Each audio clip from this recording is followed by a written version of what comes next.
एक गांव था। संतोष नाम का एक किसान रहता था। संतोष और उसकी पत्नी गरिमा बहुत लालची थे। ए जी, ये खेती वेती मुझसे नहीं होती। ये करते करते मैं थक गई हूँ। हाँ हाँ भाग्यवान, मैं भी थक गया हूँ। ये खेती वेती तो अब मुझसे भी नहीं होती। कुछ और बड़ा सा काम देखना पड़ेगा जिससे कि हमारे पास बहुत सारा पैसा आए। हाँ हाँ, इतना पैसा आए कि मैं अपने लिए नए नए जेवर और साड़ियाँ खरीदूंगी। हाँ, नहीं तो फिर देखना कितनी सुंदर लगूंगी मैं। हाँ, सपनों से बाहर आओ, लेकिन अभी के लिए खेत पर चलो, नहीं तो हम खाना भी नहीं खा पाएंगे। संतोष और गरिमा दोनों खेतों पर चले जाते हैं और जाकर काम करने लगते हैं। काम करते करते संतोष थक जाता है और पेड़ की छांव में जाके बैठ जाता है कि तभी उसे देखकर गरिमा भी वहीं आकर बैठ जाती है। गरिमा और संतोष आपस में बात कर ही रहे होते हैं कि तभी वहां से एक तांत्रिक बाबा गुजरता है। अलख निरंजन, अलख निरंजन। और पुत्र, लगता है तुम बहुत अमीर और बड़े आदमी बनना चाहते हो। पापा, आपको कैसे पता कि मैं बड़ा आदमी बनना चाहता हूँ? ये जी, ये बाबा बाबा के चक्कर में ना पड़ो, जाने दो इसे। अरे जाओ जाओ बाबा, अपना काम करो। ये बाबा को कैसे पता चला कि मैं अमीर बनना चाहता हूँ? कहीं ये बाबा के पास शक्तियाँ तो नहीं? क्या पता अपनी शक्तियों से बाबा मुझे सोना चांदी से भर दे।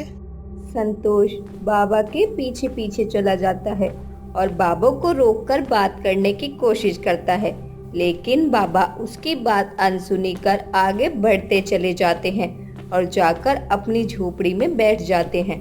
अरे बाबा, तुमने तो मुझे थका ही दिया। मैं कब से आपको रोकने की कोशिश कर रहा हूँ, एक आप हैं कि चले ही जा रहे हो। मूर्ख इंसान, तुम्हारी बीवी ने मेरा अपमान किया है। अब तुम मेरे पास क्या करने आए हो? बाबा, मूर्ख मैं नहीं, मेरी बीबी है जो आपकी बात बिना सुने ही आपको भगा दिया। तो तुम यहाँ क्या करने आए हो?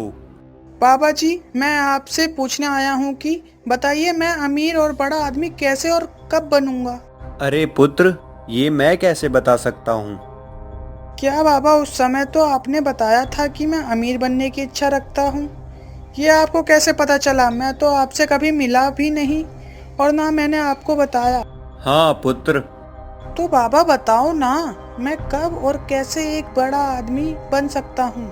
अरे पुत्र, तुम्हारे चेहरे से ही पता चलता है कि तुम बहुत लालची हो। बाबा, आप ऐसे कैसे बोल सकते हो? मैं और लालची? मैं लालची नहीं हूँ, मैं तो बस अमीर बनना चाहता हूँ। तो बताओ पुत्र, मैं कैसे तुम्हारी सहायता कर सकता हूँ? पापा, आप अपने चमत्कार से मुझे कोई ऐसे खजाने की जगह बता दो जिससे मैं वहां जाकर वो खजाना ले आऊं और उसे बेचकर पैसे कमा लूं। ऐसा तो कोई चमत्कार मैं नहीं कर सकता, लेकिन ऐसा कोई है जो तुम्हारी मदद कर सकता है। कौन बाबा? कौन है वो?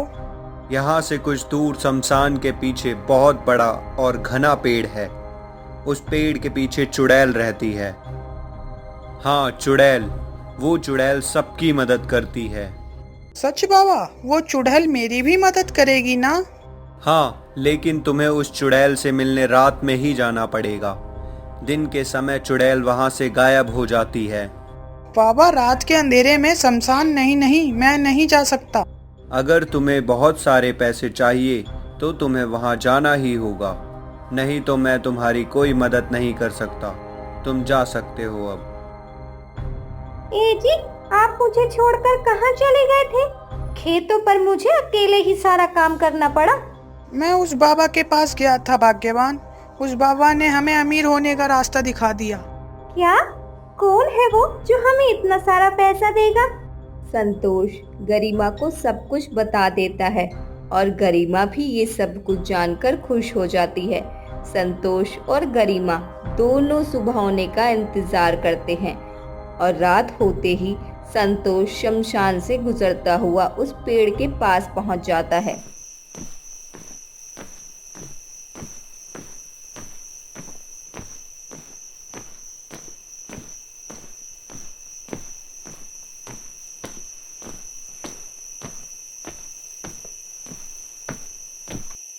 मैं यहाँ आ तो गया, लेकिन वो चुड़ैल मुझे तो कहीं नहीं दिख रही।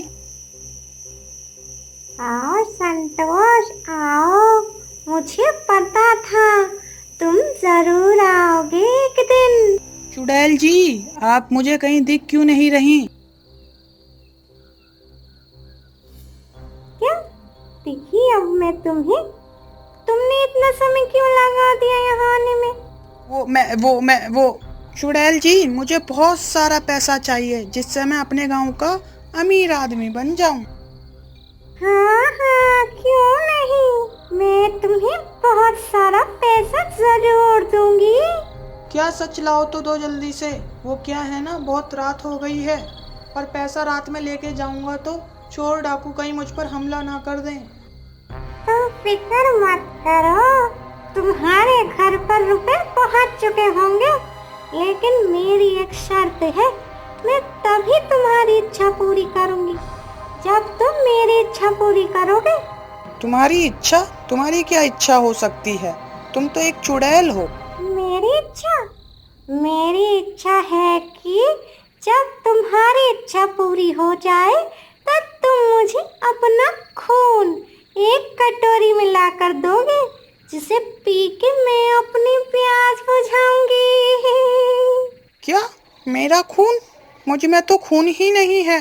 अगर तुम चाहते हो कि मैं तुम्हारी इच्छा पूरी करूं, तब तुम्हें भी मेरी इच्छा पूरी जरूर करनी होगी। मैं हाँ कर देता हूँ। खून तो मेरा बन ही जाएगा। पैसा आने के बाद मैं अपनी सेहत का अच्छे से ध्यान रखूंगा और एक एक कटोरी रोज इससे खून देता रहूंगा। किस सोच में पड़ गए हो तुम? हाँ चुड़ैल जी, मैं आपकी इच्छा जरूर पूरी करूंगा। ठीक है, तुम जाओ अपने घर, तुम्हारी इच्छा पूरी हो चुकी है। संतोष जल्दी जल्दी भागकर अपने घर पहुंचता है और देखता है कि उसकी पत्नी गरिमा के पास बहुत सारा पैसा है और दोनों उन पैसों को देखकर खुश हो जाते हैं।